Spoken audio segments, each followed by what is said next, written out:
আপনি কি মনে করেন আগামী 12 ফেব্রুয়ারি নির্বাচনে আপনার দেওয়া ভোটেই ঠিক হবে কে বসবে ঢাকার মসনদে? যদি তাই ভেবে থাকেন তবে আপনি বোকার স্বর্গে বাস করছেন।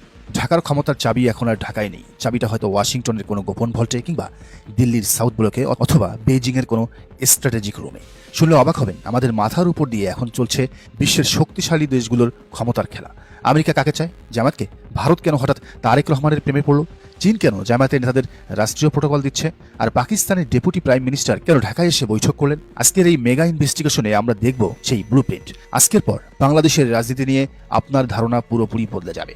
কেন বাংলাদেশ, কেন এই ছোট বদ্বীপটি নিয়ে পরাশক্তিগুলোর এত মাথা ব্যথা? উত্তর একটাই, জিওপলিটিক্স বা ভূ রাজনীতি। বঙ্গোপসাগর যার দখলে, এশিয়া তার দখলে। আমেরিকা চায় এখানে ঘাঁটি গেড়ে চীনকে ঠেকাতে, চীন চায় ভারতকে ঘেরাও করে স্ট্রিং অফ পার্লস নীতি বাস্তবায়ন করতে, আর ভারত চায় তার চিকেন নেক করিডোর রক্ষা করতে এবং বাংলাদেশে তাদের আধিপত্য বজায় রাখতে। এই ত্রিমুখী লড়াইয়ে বাংলাদেশ এখন দক্ষিণ এশিয়ার হটকে। শুরুতে আসা যাক পাকিস্তানের কথায়। ভারতীয় গোয়েন্দা সংস্থা রয়ের একটি ক্লাসিফাইড রিপোর্ট আমাদের হাতে এসেছে। রিপোর্টে বলা হয়েছে পাকিস্তান চায় বাংলাদেশে একটি ভারত বিদ্বেষী এবং ইসলামপন্থী সরকার বসাতে, আর এই মিশনে তাদের প্রধান বাজি জামায়াতে ইসলামী।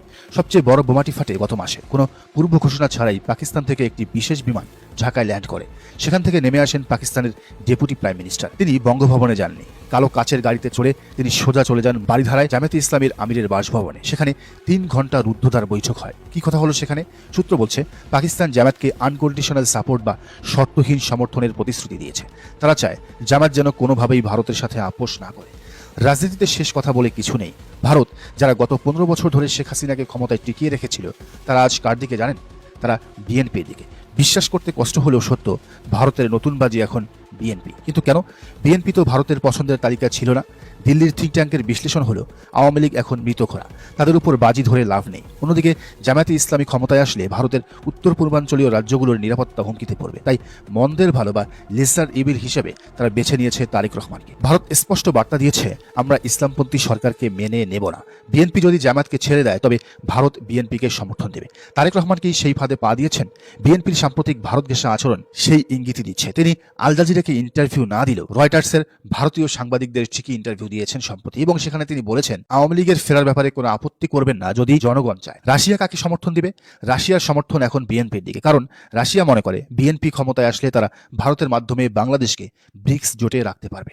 অন্যদিকে আমেরিকার খেলাটি সবচেয়ে রহস্যজনক। আমেরিকা চায় দক্ষিণ এশিয়ায় ভারতের আধিপত্য খর্ব করতে, আর ভারতের সবচেয়ে বড় শত্রু জামাত। তাই শত্রুকে বন্ধু বানানোর নীতিতে আমেরিকা এখন জামাতের পিঠে হাত রাখছে। ইউরোপীয় ইউনিয়নের হাই কমিশনাররা যখন জামাত নেতাদের সাথে সেলফি তোলেন, তখন বুঝতে বাকি থাকে না পশ্চিমা হাওয়া কোন দিকে বোঝে। চীনের নীতি খুব পরিষ্কার, ভারত যেখানে যাবে চীন তার উল্টো পথে হাঁটবে। ভারত যখন বিএনপির দিকে ঝুঁকলো, চীন তখন কালবিলম্ব না করে জামায়াতের দিকে হাত বাড়ালো। চীন জানে জামায়াত ক্ষমতায় আসলে ভারতের সাথে বাংলাদেশের সম্পর্ক শীতল হবে, আর এই সুযোগে চীন বাংলাদেশে তাদের বেল্ট অ্যান্ড রোড ইনিশিয়েটিভ আরও শক্তিশালী করতে পারবে। ইতিহাসে প্রথমবারের মতো চীন রাষ্ট্রীয়ভাবে জামায়াতে ইসলামীর 8 জন শীর্ষ নেতাকে বেইজিং সফরের আমন্ত্রণ জানিয়েছিল। একটি কমিউনিস্ট দেশ হয়েও তারা একটি ইসলামপন্থী দলকে লাল গালিচা সংবর্ধনা দিচ্ছে। বাংলাদেশে নিযুক্ত চীনের রাষ্ট্রদূত জামাত নেতাদের কাছে ধর্ণা তো দিচ্ছেন, এমনকি ডাকসুকেও সহযোগিতা করছেন। এটি প্রমাণ করে আদর্শ নয়, স্বার্থই এখানে মুখ্য। চীন জামাতকে প্রতিশ্রুতি দিয়েছে, তোমরা ক্ষমতায় আসো, আমরা তোমাদের মেগা প্রজেক্টে বিলিয়ন বিলিয়ন ডলার ইনভেস্ট করব। এদিকে তুরস্ক তো এক পায়ে খাড়া, তারা সরাসরি জামাতকে ক্ষমতায় দেখতে চায়। এখন ধরে নিন জামাতকে ক্ষমতায় আনার ডিসিশন অলরেডি নিয়েছে কোনো এক পরাশক্তি। সেটা আমেরিকা হতে পারে, তুরস্ক হতে পারে, কিংবা ইউরোপিয়ান ইউনিয়ন, যাকে হয়তো আপনারা অনেকেই পছন্দ করেন না। কিন্তু প্রশ্ন হলো, জামাত যদি এই পাওয়ারের ক্ষমতাকে কাজে লাগিয়ে ক্ষমতায় আসে, সেটা কি খারাপ? উত্তর হলো একদমই না। বিএনপি যদি পারে, তাহলে জামাত কেন পারবে না?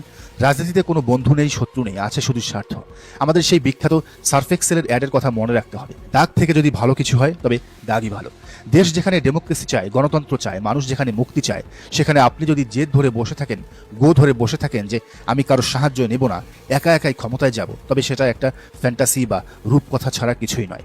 বাস্তবতা হলো সিস্টেমের ভেতরে ঢুকেই সিস্টেম বদলাতে হয়। উদাহরণ আমাদের চোখের সামনেই আছে। ইমরান খান জনপ্রিয়তা ছিল আকাশচুম্বী, কিন্তু ক্ষমতায় টিকে থাকতে পেরেছেন? পারেননি। মোহাম্মদ মুরসি জনপ্রিয়তা ছিল আকাশচুম্বী, ক্ষমতায় টিকে থাকতে পেরেছেন? পারেননি। ওপারে চলে যেতে হয়েছে। কেন? কারণ তারা লিয়াজো বা আন্তর্জাতিক সম্পর্ক মেনটেন করে চলতে পারেননি। তারা সুপার পাওয়ারদের বুড়ো আঙ্গুল দেখাতে চেয়েছিলেন, ফলাফল তাদেরকে ক্ষমতাচ্যুত করা হয়েছে, জেলে যেতে হয়েছে। রাজনীতিতে শুধু জনপ্রিয়তা দিয়ে কাজ হয় না, ডিপ্লোমেসি বা কূটনীতি লাগে। জামাত এখান থেকে শিক্ষা নিয়েছে। তারা ইমরান খানের মতো আবেগী ভুল করতে চায় না, তারা মোহাম্মদ মুরসির মতো আবেগী ভুল করতে চায় না। তারা বুঝতে পেরেছে ক্ষমতায় যেতে হলে এবং টিকে থাকতে হলে আন্তর্জাতিক লবিং বা হায়ার পাওয়ারের সাথে সুসম্পর্ক রাখাটা ফরজ। এটা দালালি নয়, এটা সার্ভাইভাল স্ট্র্যাটেজি। সবচেয়ে বড় উদাহরণ সিয়ার আহমেদ আল সারা, যিনি জুলানি নামে পরিচিত। তিনি সারা জীবন হার্ডলাইন বা AQ ঘরানার রাজনীতি করেছেন, কিন্তু তিনি যখন বহির্বিশ্বের পলিটিক্স নিয়ে স্টাডি করলেন তখন তিনি বদলে গেলেন। তিনি এখন বাস্তবতায় আছেন, যে বাস্তবতা তাকে স্ট্র্যাটেজিক্যাল বা কৌশলী হতে শিখিয়েছে। বিশ্বাস করতে কষ্ট হলেও সত্য, তিনি এখন ডোনাল্ড ট্রাম্পের প্রশাসনের সাথেও বসেন। হ্যাঁ, সেই ট্রাম্প যার দেশ সিরিয়াকে গুড়িয়ে দিয়েছে। কিন্তু এই বসা কি মন থেকে বসা? না, এটা প্রয়োজনে বসা। তিনি বুঝেছেন নিজের ভূখণ্ড রক্ষা করতে হলে এবং ক্ষমতায় থাকতে হলে পরাশক্তির সাথে ডিল করেই থাকতে হবে। এটাকে অনেকে লেভেলিং করছে, কিন্তু তিনি তার লক্ষ্য হাসিল করছেন। আফগানিস্তানের দিকে তাকান। 20 বছর ধরে তারা আমেরিকার সাথে যুদ্ধ করেছে, কিন্তু ক্ষমতায় আসার পর তারা ইন্ডিয়ার সাথে বসেছে, চুক্তি করেছে। এমনকি আমেরিকার সাথেও ক্ষেত্র বিশেষে বন্ধুসুলভ আচরণ করছে। কেন? তারা কি নীতি বিসর্জন দিয়েছে? না। একটা রাষ্ট্র চালাতে হলে এটা করা লাগে। ক্ষুধার্ত মানুষের পেটে খাবার দিতে হলে, অর্থনীতি সচল রাখতে হলে শত্রুর সাথেও টেবিলে বসতে হয়। এটা করা লাগছে, বিধায় করা হচ্ছে। যারা এটাকে দালালি বলে তারা আসলে বহির্বিশ্বের রাজনীতি কিভাবে কাজ করে তার ক খ গও জানে না। তারা সবকিছুকে ব্ল্যাক অ্যান্ড হোয়াইট বা সাদা কালো চশমায় দেখে, কিন্তু রাজনীতি হলো গ্রে এরিয়া।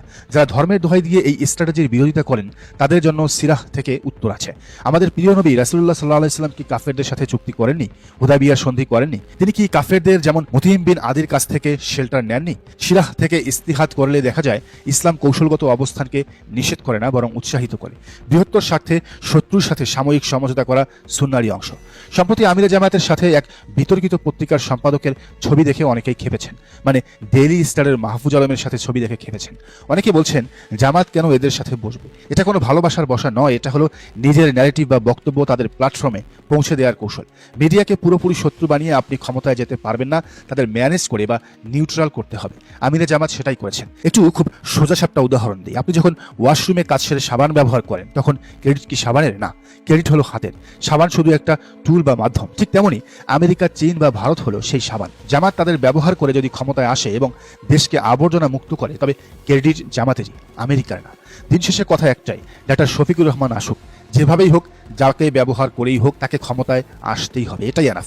পদ্ধতি নিয়ে গবেষণা করার সময় এখন না, এখন সময় রেজাল্ট বা ফলাফলের। আজকের এই আলোচনার সারমর্ম হলো আমাদের পলিটিক্যাল ম্যাচুরিটি বা পরিপক্কতা দরকার। আমরা যেন আবেগে গা না ভাসাই। জামাত যদি আমেরিকার সাথে বসে ভারতের সাথে কথা বলে, বুঝবেন এটা তাদের বিজয়েরই অংশ। তারা এখন আর ব্যাকফুটে খেলার দল নয়, তারা এখন ফ্রন্ট ফুটে খেলা গ্লোবাল প্লেয়ার। তাই সমালোচনা না করে ভরসা রাখুন, নেতৃত্ব এখন অভিজ্ঞ হাতে।